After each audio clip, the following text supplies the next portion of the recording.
All right, good afternoon. This is Sports on South Africa tonight. The fallout from the SJN hearings continues with Cricket South Africa once again on the back foot. The organization has decided not to go ahead with next week's disciplinary hearing into allegations of racism against Proteas coach Mark Boucher.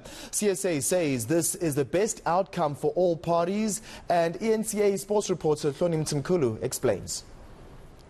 The decision by Paul Adams to withdraw from testifying in Mark Boucher's disciplinary hearing has collapsed CSA's misconduct inquiry into the Proteas coach. So I think, one must understand and respect Mr. Adams' decision in this regard.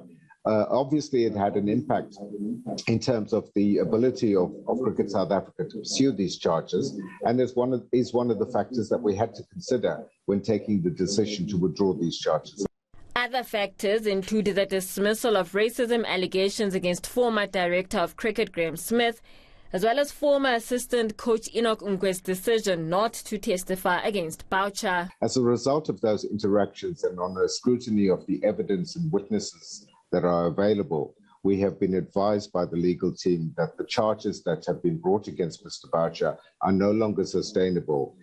Boucher has welcomed the withdrawal of charges against him and the conclusion from his bosses that those charges were unsustainable.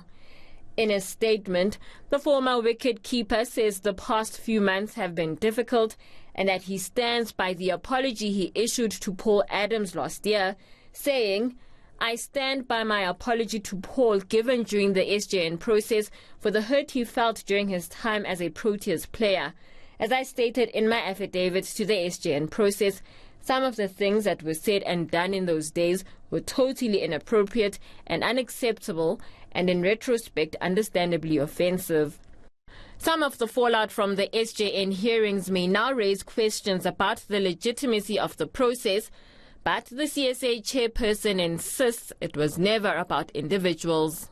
That would be a misunderstanding of the process and of the testimony that was given, because the people that came forward who were unfairly discriminated against in the past, who felt they were poorly treated, came forward to tell their stories so that we can create a better future for cricket in South Africa.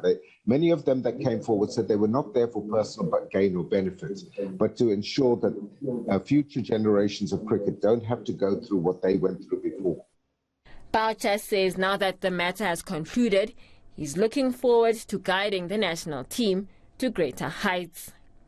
Hloni Mtimkulu, Johannesburg.